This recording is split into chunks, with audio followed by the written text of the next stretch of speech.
Então, eu queria que o réu esclarecesse qual era concretamente o fundamento que o réu tinha para poder alegar fraudes, que havia fraudes nas eleições, fraude nas urnas eletrônicas e que os ministros do TSE, citados nominalmente à época, os ministros do Supremo, que faziam parte do TSE, do ministro Barroso, o ministro Fachin e eu, estariam direcionando as eleições. Sim, senhor ministro. Primeiro, boa tarde, Vossa Excelência, senhor ministro Luiz Fux, senhor Paulo Gonet. Eu fiquei 2 anos como vereador e 28 como parlamentar. A minha retórica sempre foi parecida com isso. Vamos lá. A questão da desconfiança, suspeição ou crítica às urnas não é algo privativo meu. Eu poderia citar vários nomes, citaria apenas alguns aqui. O senhor Flávio Dino, em 2012, quando ele perdeu a eleição, ou 2010, quando ele perdeu a eleição para o governo do Maranhão. Ele diz, eu teria um vídeo, mas foi indeferido o pedido, mas no vídeo está o seguinte: hoje eu tive a oportunidade de ser vítima de um processo que precisa ser aprimorado, ser melhor auditado, que é o sistema das urnas eletrônicas. E depois, o senhor acredita que houve fraude? Houve várias fraudes, várias modalidades. Palavra do senhor Flávio Dino.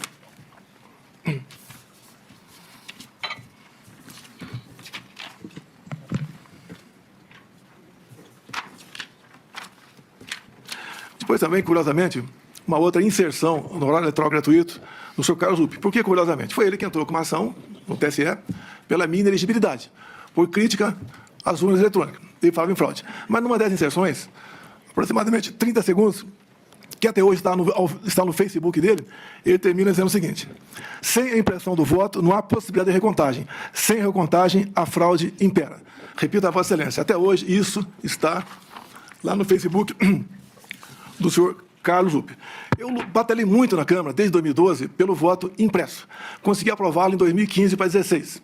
A senhora Dilma Rousseff vetou, a proposta voltou para o Congresso, só na Câmara nós derrubamos o veto, com votos do PT, inclusive. No Senado, algo parecido, também derrubamos o veto. Fiquei feliz que teríamos, em 2018, o voto impresso. Eu não lembro se eu pedi audiência ou o ministro Fux me convidou. Eu fui conversar com ele sobre essa questão. E ele mostrou para mim que 5% das sessões eleitorais do Brasil teria o voto impresso. Por que 5%? Porque não tinha recurso para mais coisa. E, com o tempo, ia chegar a 100%. Fiquei muito feliz, agradecer ao ministro Fux, me tratou muito bem. Mas, infelizmente, logo depois, por 8-3, o Supremo Tribunal Federal declarou o voto impresso como sendo inconstitucional, porque a impressão do voto poderia ferir a segurança das eleições. Bem, então tivemos o voto normal em 2018. A minha campanha em 2018, algo atípico, com todo respeito, nem eu esperava que me eleger presidente, tendo em vista quem eu era. Eu era um parlamentar que não era parlamentar de partido, eu não tinha apoios políticos, mas acabei, então, como desde 2014, após o segundo turno das eleições, eu me lancei pelo Brasil falando que ia disputar a eleição em 2018, acabei me elegendo, sem antes passar por uma facada, quase me levou a óbito.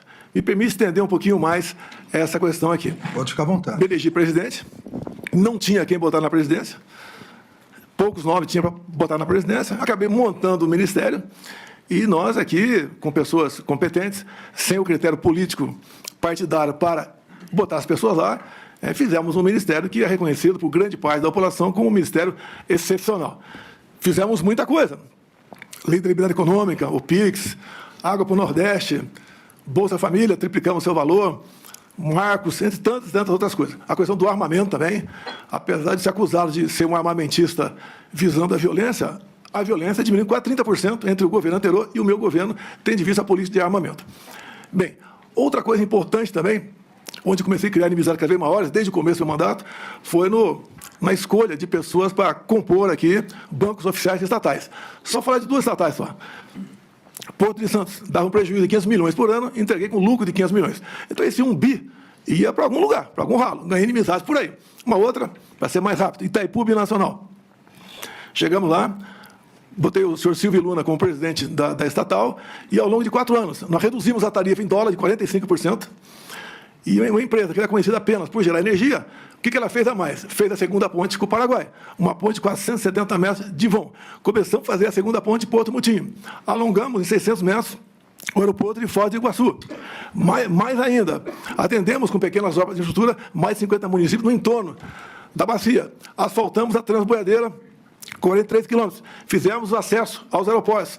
Ou seja, sobrou dinheiro para fazer muita coisa lá. E, obviamente, isso, no passado, a tarifa era cheia e nem obra era feita e era usada à vontade esse recurso. Por que à vontade? Porque é uma empresa que não é auditada pelo TCU por ser binacional. O que os conselhos decidem, está decidido e ninguém toca mais no assunto. Então, quando a gente começa a tapar os ralos da corrupção, aparece uma enormidade de pessoas que vão contra a gente. Eu não cortei recurso para a imprensa por ser malvado. É que eu fui o único presidente, senhor ministro, o único que tinha um teto de gasto pela frente. Eu não podia gastar mais do que aquilo, diferentemente do que acontece agora, do que acontecia antes de mim. Ganhei também, então, uma antipatia enorme da imprensa contra a minha pessoa. E também a questão das pautas dos costumes, né? Eu sou católico, minha esposa é evangélica, e eu sempre preservei a família e a inocência de criança em sala de aula. Mais um foco de atenção contra a gente. E até do próximo Tribunal Federal, respeitosamente, eu tinha pelo menos uma ação por semana para me explicar em 24 ou 48 horas o porquê daquilo. Mas faz parte da regra. Vossa Excelência, o senhor ministro Fux, aqui do Supremo, não me viram desrespeitar uma só ordem do senhor. Não me viram em nenhum momento. Eu agi contra a Constituição. Eu joguei dentro das 4 linhas o tempo todo. Muitas vezes me revoltava, falava palavrão, me revoltava, tá? Falava o que devia falar, sei disso, mas, no meu entender, fiz aquilo que tinha que ser feito. Quanto à providência na questão das eleições aqui, eu deixo claro a Vossa Excelência, as Forças Armadas não se miscuíram na política. E nem eu, como presidente, também fiz o mesmo. O senhor ministro Barroso, enquanto presidia o TSE, criou a Comissão de Transparência Eleitoral e colocou lá dentro, entre outras instituições, as Forças Armadas. O que eu falei para o ministro da Defesa? Já que colocaram a gente aqui, vamos fazer o melhor possível para auxiliarmos o TSE para que a eleição seja mais clara e transparente possível. No tocante àquela reunião de julho, onde alguns falam que reunião do golpe com 20 plaquinhas na frente das pessoas, mas 40 pessoas assistiam. Vossa Excelência falou ali que dos 70%. Coincidência, talvez, ministro? Eu complementei. Vão aparecer 49. Apenas uma coincidência. Não tinha prova de nada no tocante. Quer dizer, um desabafo meu com toda certeza. Dúvida sobre eleições. Aqui eu tenho um documento aqui da Associação Nacional dos Peritos Criminais Federais. Diz logo na entrada aqui. As fragilidades das urnas eletrônicas sem o voto impresso. E mais na frente, também, a Associação Nacional dos Peritos Criminais diz: fraude sistêmica facilitada. Consenso científico. Todo sistema eletrônico / computacional possui vulnerabilidades. Então, basicamente, senhor ministro, a minha retórica me levava a falar dessa maneira. Essa reunião não era para ter sido gravada, algo reservado. Como em tudo quanto é local, faz reunião reservada. Alguém gravou, no meu entender, de má fé. E ela tornou-se pública. Eu não estaria explicando essa questão aqui agora. Essa foi a minha retórica, que eu usei muito enquanto deputado e depois como presidente, também buscando aí o voto impresso como uma forma a mais de termos mais uma barreira, né, para evitar qualquer possibilidade de se alterar o resultado de umas eleições.